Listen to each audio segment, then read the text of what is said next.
This section we talk about continuity, and continuity is basically, can you draw a graph of a function without lifting your pencil? That's not a very mathematical definition, but kind of the definition that's a working definition. So if I was to draw a graph and it was discontinuous at this point, I would have had to lift my pencil, drawn a circle, and then continued on.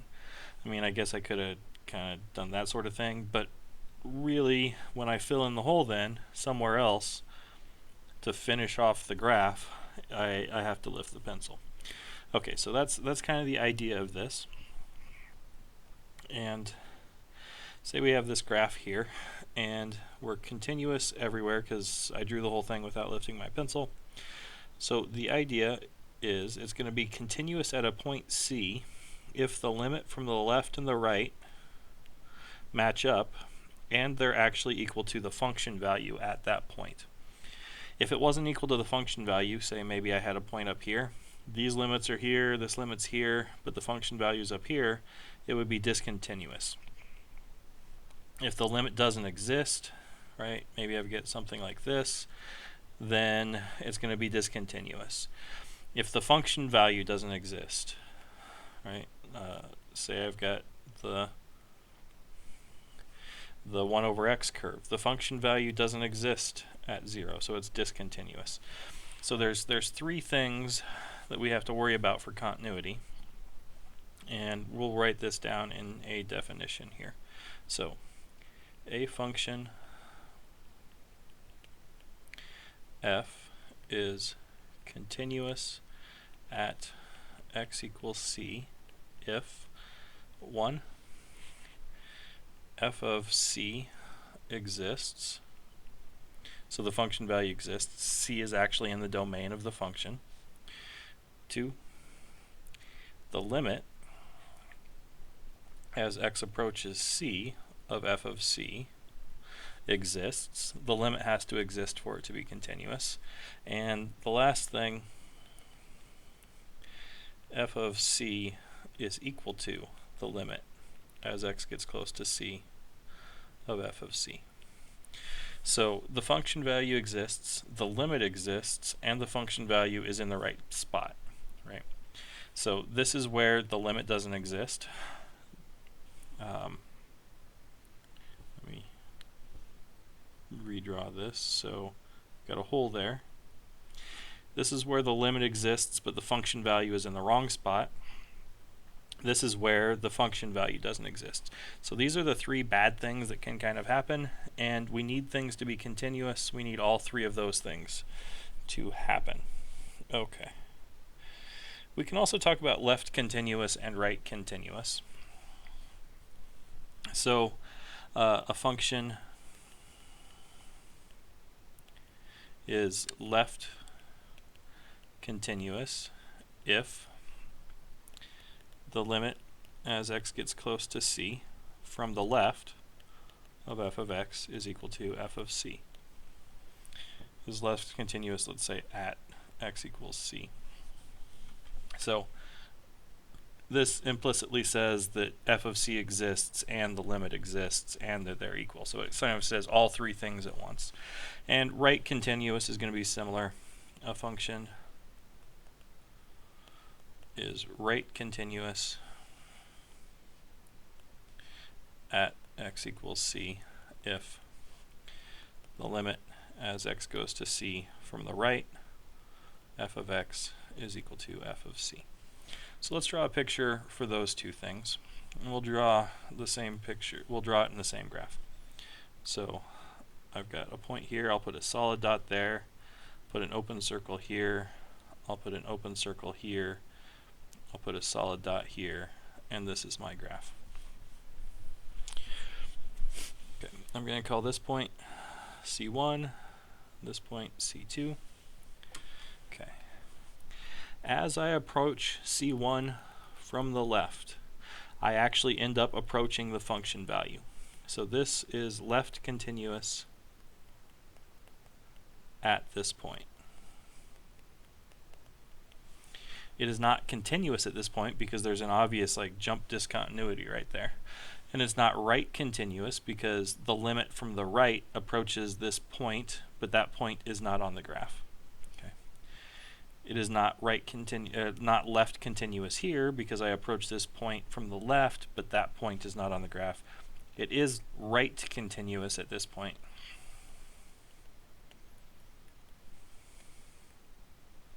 So it's right continuous at C2, it's left continuous at, let's write this as, it's left continuous at C1. As I come in from the left, I approach the actual function value. As I come in from the right, I approach the actual function value. So left continuous and right continuous are similar to left limits and right limits, right? From the left and from the right. A function will be continuous at a point if it is left continuous at that point and it is also right continuous at that point. Okay, some more definition stuff or some rules that we can use with continuity. We just sort of saw that continuity and limits are really closely tied together, and we've got a bunch of rules for function arithmetic and function algebra with limits. So, for example, just one of those rules would be that the limit as x goes to a point of f of x plus g of x is equal to the limit as x goes to the point of f of x plus the limit as x goes to that point of g of x, right? So if I wanted this to be equal to, can I slide this over? Doesn't want to slide over. Maybe, okay. So if I wanted this to be equal to f of c plus g of c, so that this was a continuous function, it would be sufficient if this was equal to f of c plus g of c, right? And if f is continuous, I get that bit. If g is continuous, I get that bit. So the sum of the two things, by the fact that it's equal to the sum of two things, when the two things are continuous, is going to give us that the sum of two functions that are continuous is still continuous. So this limit stuff, all these limit rules that we have, immediately get to apply to continuity rules. So let's write down some of those. So if f and g are continuous at c and k is a real number, then f plus g, f minus g, k times f, this is a minus, f times g, f divided by g, so long as g is not of c is not equal to 0, are all continuous. F to the n, the nth root of f, are all continuous. So if you have continuous functions, you can easily build more continuous functions with just your function arithmetic. You can add two continuous functions together, get another one, you can multiply them, you can divide them. As long as you're not looking at a point where the denominator is 0, you're still going to have continuity. And the other thing we can do is if g is continuous at c and f is continuous at g of c, then the composition f composed with g is continuous at c. Put c into g and then that goes into f. Since they were continuous in both spots, like c goes into g, g is continuous at c, g of c end up going into f, and f is continuous at g of c. So this composition is continuous. So we still have those type of rules as well. Okay, the last sort of conceptual stuff from this section is the intermediate value theorem. And that has a lot to do with continuity too, sort of continuity and connectedness. And they're really closely tied together in the sense that if something is connected before you hit it with a continuous function, it will stay connected after you hit it with a continuous function. And so we apply this to intervals in the reals.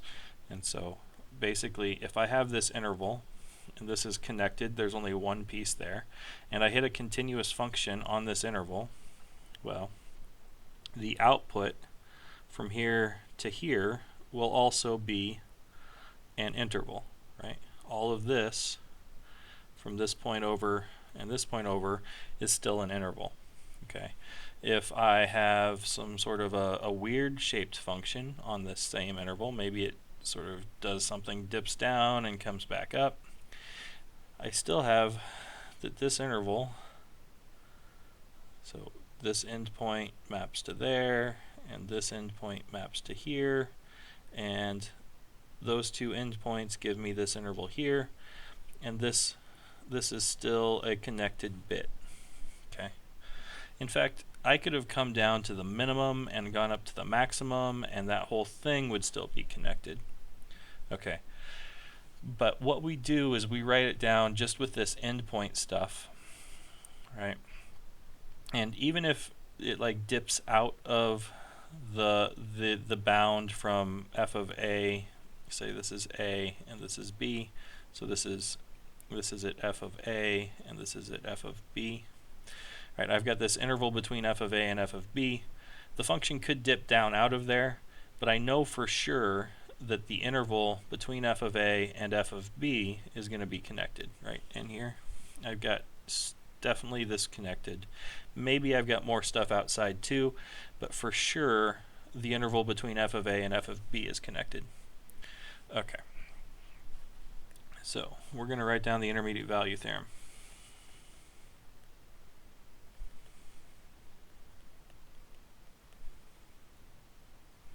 And it's just like it says, you pick a value that's in the middle and it has something, it exists basically.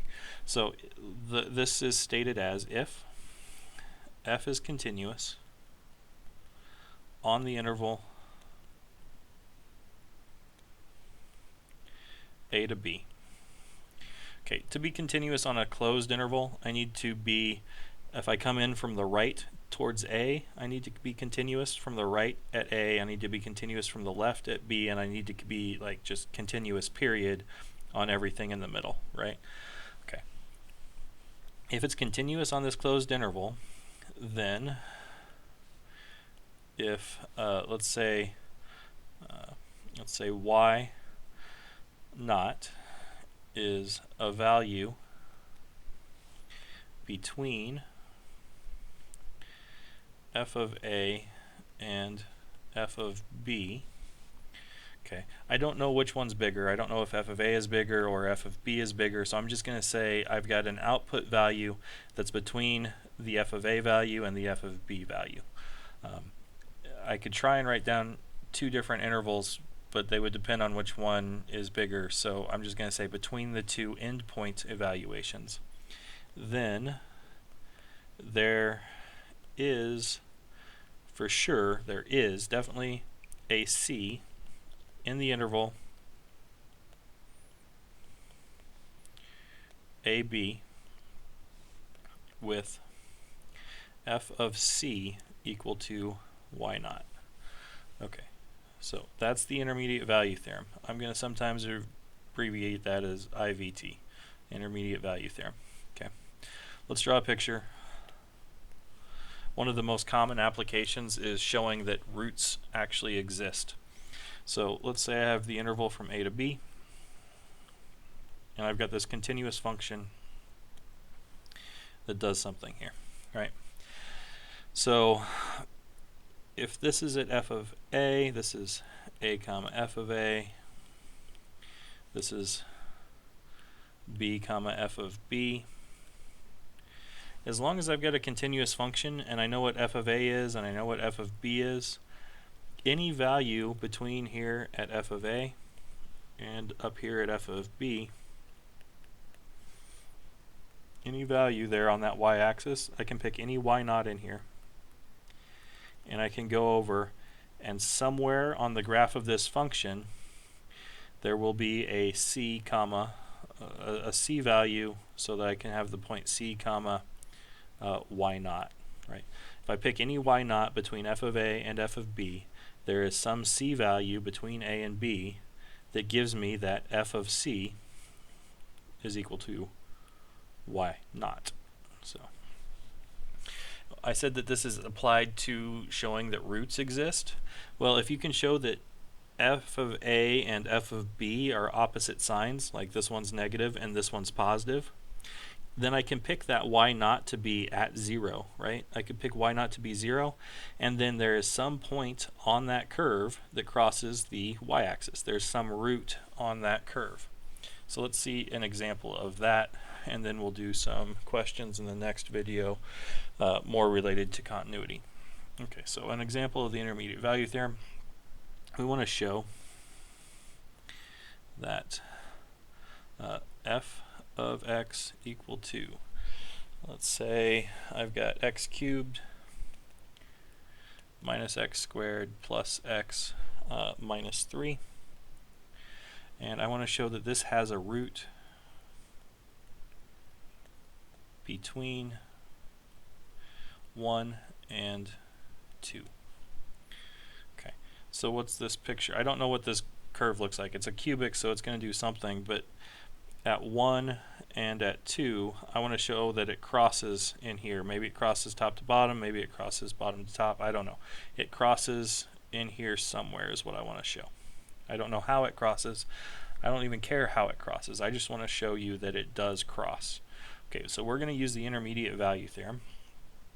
We're going to look at f of 1. If I plug 1 in there, I get 1 minus 1 plus 1 minus 3, which is minus 2. I'm going to plug 2 in, and I get 8 minus 4 plus 2 minus 3, and that's 3. So this one's negative. This one's positive. Since 0 lies between f of 1 and f of 2, and f is continuous. How do I know f is continuous? Well, it's a polynomial, and polynomials are continuous. I mean, we know that x itself is continuous, so when I multiply x by x, we said that function arithmetic works, so x times x is continuous, and x times x times x is also continuous.